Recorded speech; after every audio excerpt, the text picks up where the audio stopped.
जो लोग अपने जीवन में सभी वासनाओं से परेशान हैं, सभी वृत्तियों से परेशान हैं। वृत्तियां होती हैं जो लोग अपने क्रोध से परेशान हैं, अपने लालच से परेशान हैं, अपनी वासनाओं से परेशान हैं, अपने ब्रह्मचर्य से परेशान हैं। तो उन्हें गौतम बुद्ध का ये दिया गया सूत्र जरूर समझना चाहिए और पूरे ध्यान से समझना चाहिए। गौतम बुद्ध के समय की ऐसी बहुत सारी घटनाएं हैं जो हमें ये बताती हैं कि कैसे बहुत सारे लोगों ने बुद्ध को केवल सुनने मात्र से अपना पूरा जीवन बदल लिया। लेकिन आज के समय में बड़े दुर्भाग्य की बात यह है कि ज्यादातर लोग बुद्ध के द्वारा दिए गए सूत्रों का गलत अर्थ समझते हैं। वे उन सूत्रों की गहराई को नहीं समझ पाते। वे गौतम बुद्ध के कहे गए शब्दों की गहराई तक नहीं पहुंच पाते, जिसकी वजह से उनके जीवन में कोई भी बदलाव नहीं आता। जो लोग मुझे सुन रहे हैं, मैं आप लोगों से एक सवाल पूछना चाहता हूं कि आप बुद्ध के द्वारा दिए गए सूत्रों का क्या मतलब निकालते हैं। मैं चाहता हूं कि आप सभी पूरी ईमानदारी के साथ उत्तर दें। मैं आपको एक सूत्र बता रहा हूं, आप उसे पूरे ध्यान से सुने और उसके अर्थ को मुझे बताएं। सूत्र ये है, जीवन क्षणभंगुर है। क्षणभंगुर का अर्थ है जो केवल कुछ समय के लिए होता है। तो अब आप मुझे ये बताइए कि इस सूत्र का आपके भीतर क्या अर्थ निकल कर आता है। आप सभी विश्वास नहीं करेंगे, लेकिन इस छोटे से सूत्र के ऊपर एक पूरी किताब लिखी जा सकती है। ये शब्द इतना गहरा है। इस सूत्र का ये अर्थ बिल्कुल भी नहीं है कि जीवन बुरा है या जीवन पीड़ा से भरा हुआ है। इस सूत्र का अर्थ ये भी नहीं है कि यदि जीवन क्षणभंगुर है, जीवन बहुत छोटा है, तो कुछ ऐसा खोजा जाए जो क्षणभंगुर ना हो। इस सूत्र के द्वारा बुद्ध हमसे ये भी नहीं कह रहे कि आप अपना सब कुछ छोड़ छाड़ कर परम ज्ञान की खोज में लग जाओ। बुद्ध आपसे यहाँ कुछ छोड़ने या कुछ करने के लिए नहीं कह रहे।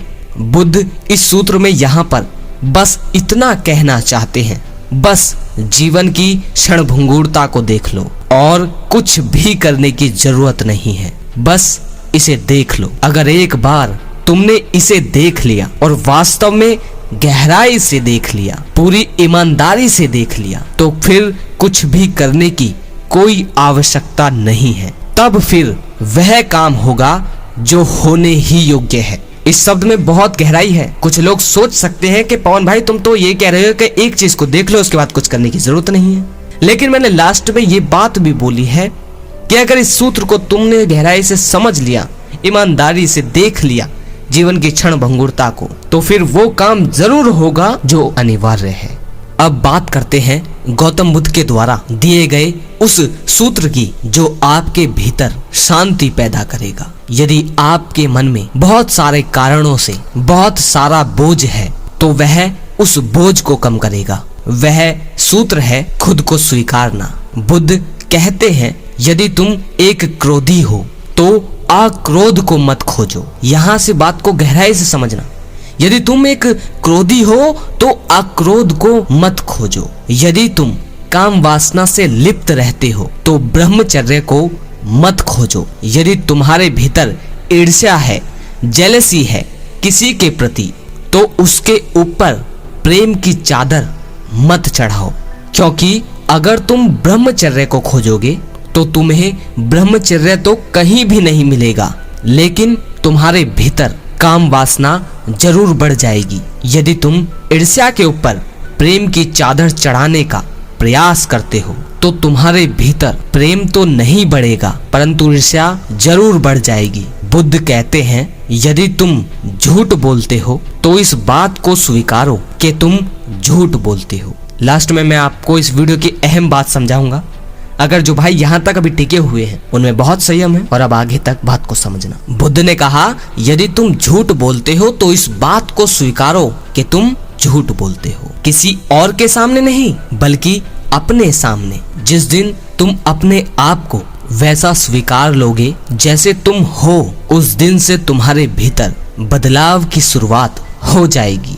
अब ये बड़ा अजीब लगता है कि कैसे हम ये कहें कि मैं उससे चिढ़ता हूँ, या मैं उसके बारे में गलत सोचता हूँ। गौतम बुद्ध कहते हैं, तुम्हारी जो भी सोच है उसे तुम्हें किसी और को बताने की कोई जरूरत नहीं है, परंतु उसे अपने आप को साफ साफ बताओ। ना सिर्फ बताओ बल्कि उसे स्वीकारो भी। इस सूत्र के परिणाम बड़े ही कमाल के हैं। यदि आप इसे प्रयोग में लाते हैं तो इसका परिणाम आपको तुरंत मिलेगा। एक प्रयोग आपको बताता हूँ, आप चाहे तो ये प्रयोग कर सकते हैं। एक ऐसी जगह चुनिए जहाँ आपको कोई सुन ना सके। उस जगह पर जाइए और आराम से बैठ जाइए, या आप खड़े भी रह सकते हैं और वो सब बोलिए जो आपके भीतर वाकई में है, जिसको आप लोगों से छुपाते हो, जिसके लिए आप न जाने कितने तरह के आडंबर खड़े करके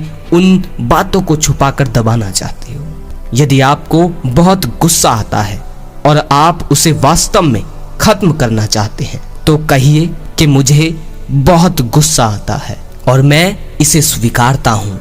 यदि आप किसी से ईर्ष्या करते हैं तो उसका नाम लेकर कहिए कि मैं उससे ईर्ष्या करता हूँ और मैं इसे स्वीकारता हूँ। यदि आप अपने अश्लील विचारों से परेशान हैं और उन्हें खत्म करना चाहते हैं तो ब्रह्मचर्य के पीछे मत पड़िए, क्योंकि जबरदस्ती ब्रह्मचर्य अपनाना आपके भीतर काम वासना में रस को बढ़ाता है। अपने आप से ये कहिए, मेरे भीतर काम वासना, अश्लीलता, हर तरह के गंदे विचार भरे पड़े हैं और मैं इसे स्वीकारता हूँ।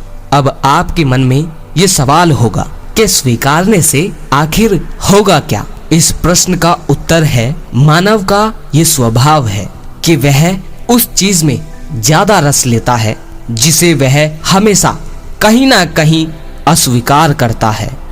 यदि आप अपनी इन सभी वृत्तियों से, जैसे काम वासना, क्रोध या ईर्ष्या या अहंकार, इन सभी को अंदर ही अंदर अस्वीकार करेंगे तो आपका पूरा ध्यान उन्हीं पर रहेगा, क्योंकि वे पहले से ही आपके भीतर मौजूद हैं। और जो चीज आपके भीतर पहले से ही मौजूद है आप उसे अस्वीकार नहीं कर सकते। इसलिए सबसे जरूरी है कि आप उन्हें स्वीकारें। जब भी शरीर भूल जाए तभी उसे ईमानदारी से याद दिलवाएं।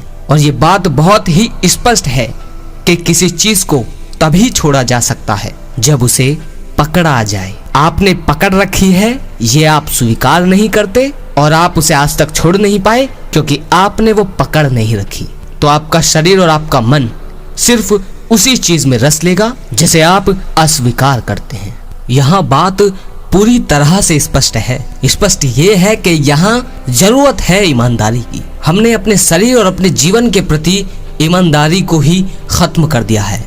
हम वास्तविकता को नहीं देख पाते। क्यों? क्योंकि हमें अपनी गलतियां अच्छी नहीं लगती। हमें लगता है कि हम जो हैं वो सर्वोपरि है। हमें ये बोलने में, ये स्वीकार करने में परेशानी होती है कि मैं उससे चिढ़ता हूँ, उससे मुझे जलन है, या ये स्वीकार करने में परेशानी है कि हम कामुक हैं, अश्लील हैं, या हमें ये स्वीकारने में परेशानी होती है कि हम क्रोधी हैं, गुस्सा बहुत करता हूँ। सीधी सी बात है, जो शरीर है उसे शरीर की तल पर रखो, जो बात है उसे पूरी ईमानदारी से पहले स्वीकार करो। अगर बात समझ में आई है तो कमेंट में बताओ।